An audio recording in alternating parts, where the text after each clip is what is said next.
The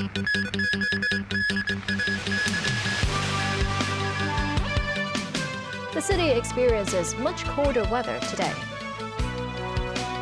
Mainland's homegrown plane makes fly pass over Victoria Harbour. And Israel admits killing 3 hostages taken by Hamas.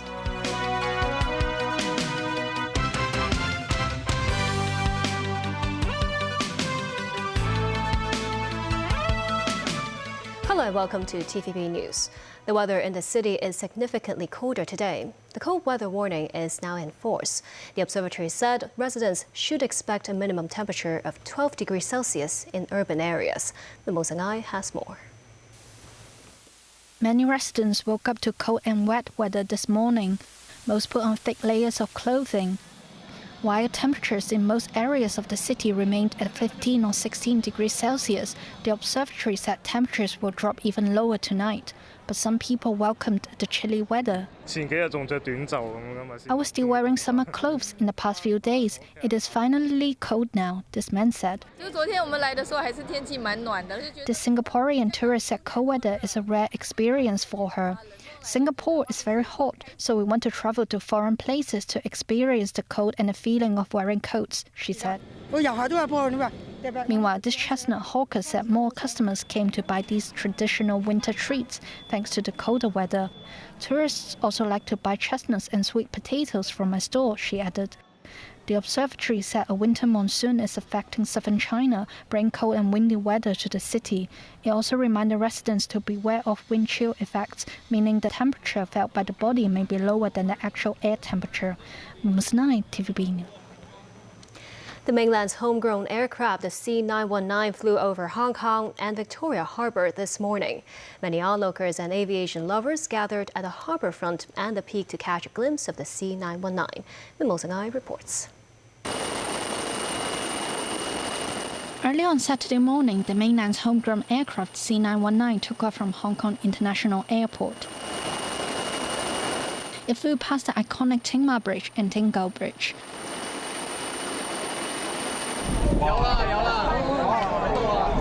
At around 10:30 a.m., the blue, white and green liveryed jet appeared in the skies above Victoria Harbour in Tsim Sha Tsui.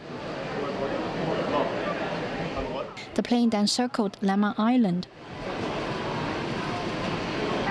The C919 later flew over Victoria Harbour for a second time. It also flew past some Hong Kong landmarks, including the International Commerce Centre, or ICC.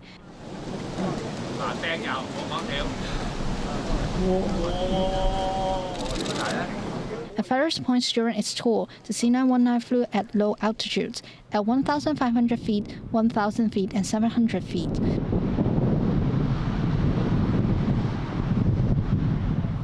Despite the chilly morning weather, the peak was packed with residents and plane lovers who wanted to experience the C919 in full flight.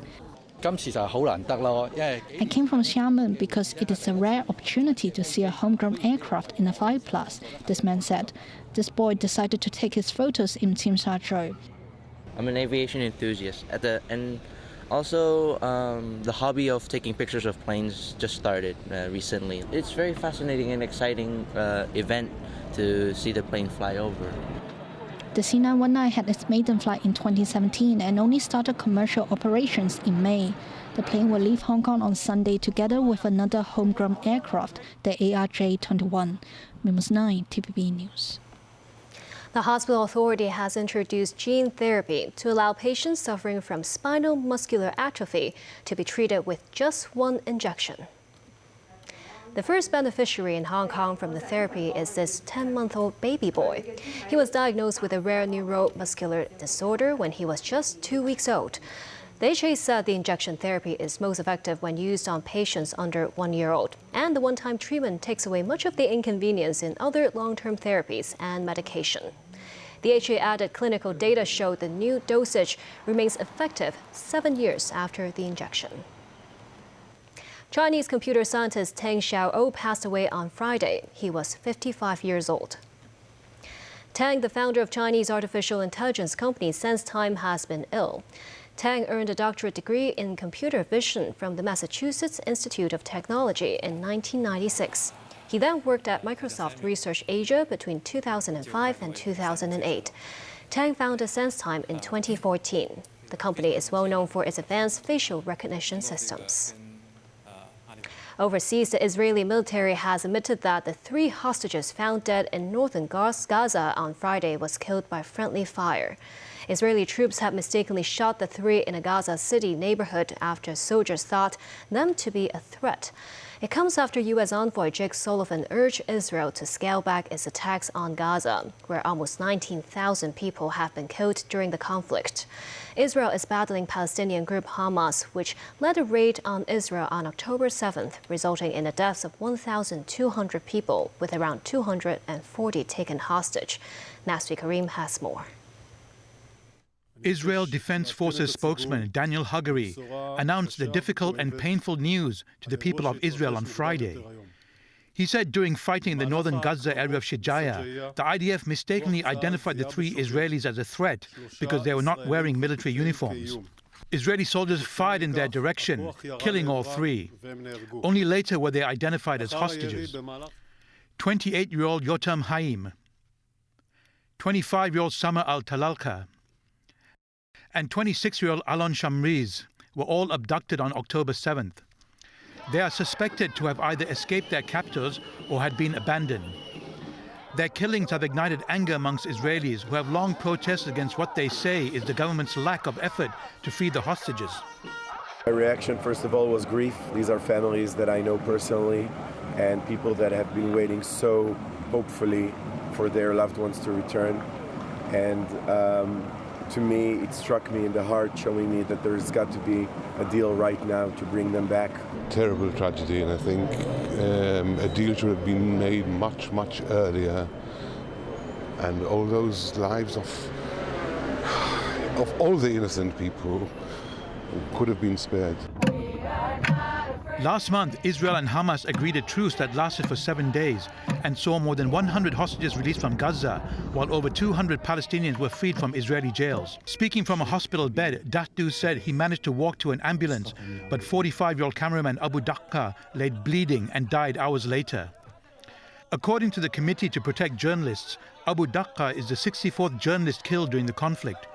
Meanwhile, U.S. National Security Advisor Jake Sullivan met Palestinian President Mahmoud Abbas in Ramallah in the occupied West Bank. Abbas told Sullivan that the U.S. must intervene to force Israel to stop its aggression against our people. Sullivan was earlier in Israel, where he urged Israeli officials to scale back their attacks on Gaza to avoid civilian deaths. Nasri Karim, TVB News. China's permanent representative to the United Nations, Zhang Jun, has called for the full and effective implementation of the ceasefire resolution on Gaza that was adopted on Tuesday.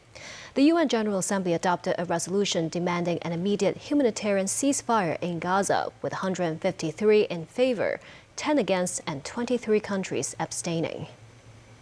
Zhang criticized the double standards and outright hypocrisy in the handling of the Palestinian-Israeli issue.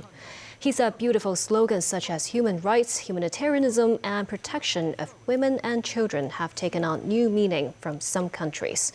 Zhang emphasized that China firmly opposes and condemns all attacks against civilians. The resolution also calls for the immediate release of all hostages. And still ahead, Hong Kong Brands and Products Expo opens at Victoria Park. Vladimir Putin's spokesperson talks about the upcoming U.S. presidential election.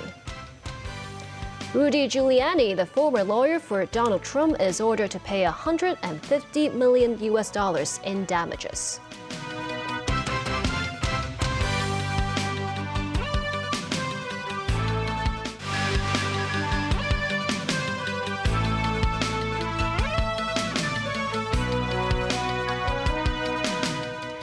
Welcome back. This year's Hong Kong Brands and Products Expo kicked off today at Victoria Park. The 24-day fair boasts more than 900 booths and stalls selling food, cosmetic products, clothes, and much more.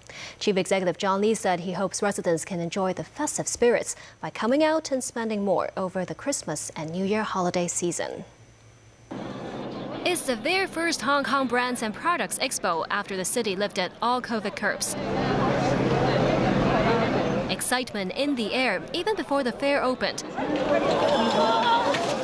charging at full steam, undeterred by the crowd and a little tumble. This is one of this year's most popular booths, which offered goodie bags of dried seafood at a bargain price of $1. But it's going to take some time for you to buy one. Ms. Yun here says she spent $2,000 in buying abalone and dried mushrooms, and she plans to bring her mom to the expo again over the next few days. Other visitors said they enjoyed the bustling atmosphere.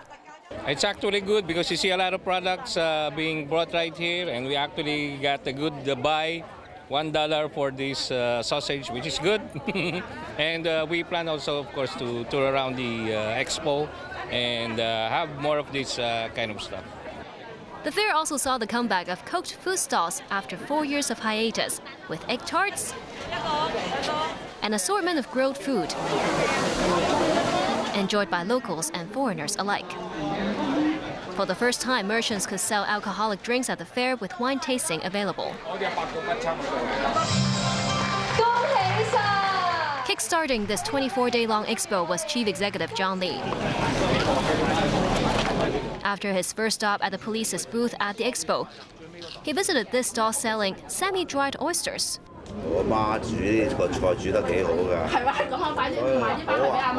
He told vendors that his mother cooked dishes with dried oysters very well. Moving on to cooked food stalls, the city leader ate, drank, and got merry. Having spent around $3,000 at the expo, the CE said the Temple Street Night Market, together with the Brands and Products Expo, brought fun and cheer to the city. He hopes the high spirits could extend to the holiday season. The expo will open from 11 a.m. to 9 p.m. with an extended opening hour until 10 p.m. over the Christmas and New Year holidays. The admission fee is $8. Entry is free for senior citizens, children, and those with disabilities. Overseas again, in Moscow, NBC News spoke to Russian President Vladimir Putin's spokesperson, Dmitry Peskov. He commented on a series of issues, including the upcoming U.S. presidential election and how Washington is waging a hybrid war against Russia. Tonight, Russian President Vladimir Putin's spokesman weighing in on the upcoming US elections, calling for dialogue despite Russia's invasion of Ukraine. President Putin would like to see someone who is more constructive towards our country. Could the Kremlin work with President Trump?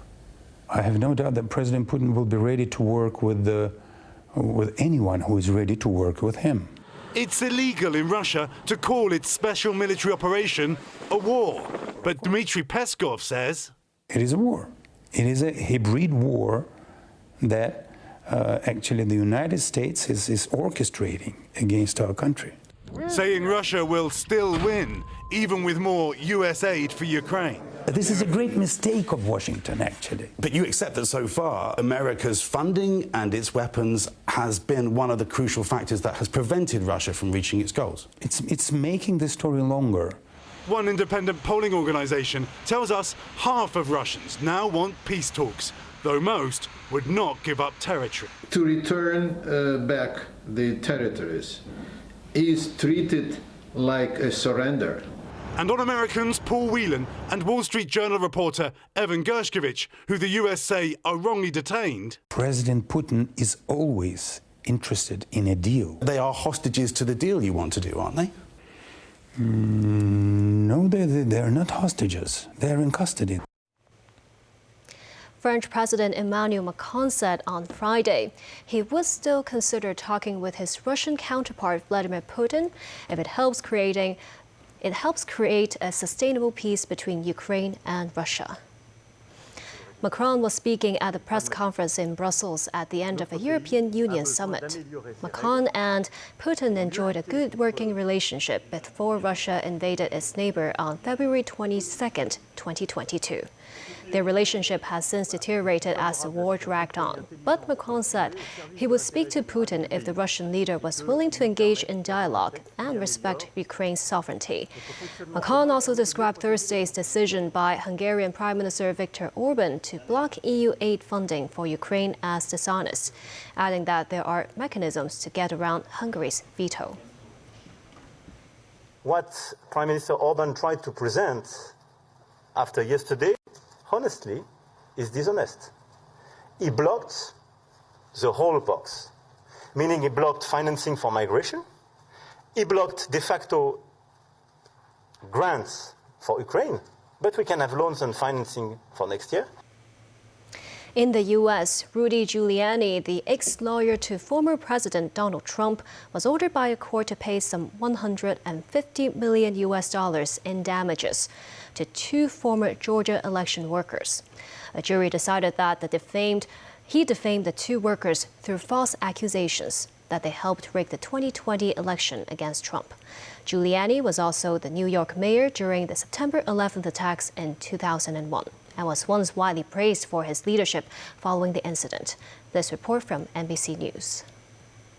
Tonight, a jury in Washington, D.C. imposing a massive penalty for election lies, ordering Rudy Giuliani to pay more than $148 million in damages to 2 former Georgia election workers he falsely accused of election fraud. Today's a good day. A jury stood witness to what Rudy Giuliani did to me and my daughter and held him accountable, and for that I'm thankful. The judge had already found Giuliani liable. Tonight, the jury awarding more than $33 million to Shay Moss and Ruby Freeman for defamation, $40 million for emotional distress, and ordering Giuliani to pay $75 million in punitive damages. The absurdity of the number merely underscores the absurdity of the entire proceeding. Giuliani had pointed to this video of the 2 poll workers as evidence of criminal activity. Quite obviously, surreptitiously passing around USB ports as if they're vials of heroin or cocaine. What was your mom actually handing you on that video? A ginger mint. In emotional testimony, Moss and Freeman explained how Giuliani's false charges led to racist threats that prompted them to leave their homes and their jobs. Money will never solve all of my problems. I can never move back into the house that I called home. I will always have to be careful about where I go and who I choose to share my name with. Tonight, Giuliani vowing to appeal and refusing to back down on his claims about the women. I have no doubt that my comments were made and they were supportable and are supportable today. Linden has lit up for the holiday season with dazzling decorations in the heart of the city. Tourists and locals spill through the streets of the British capital to do their holiday shopping as carol singers in Trafalgar Square bring festive spirit to the city center.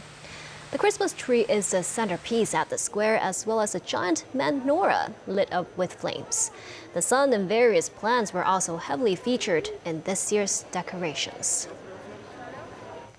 Over to sports. Football superstar Lionel Messi and his Inter Miami teammates will play a friendly against the Hong Kong team at the Hong Kong Stadium in February.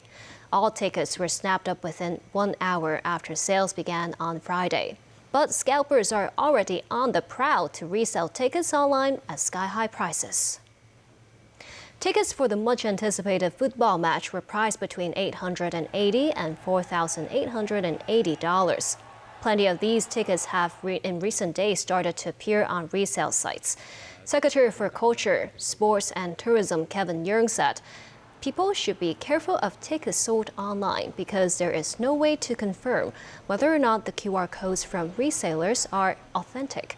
Yeung added the government may consider amending legislation to crack down on ticket scalping. And that's the news. Thank you for watching.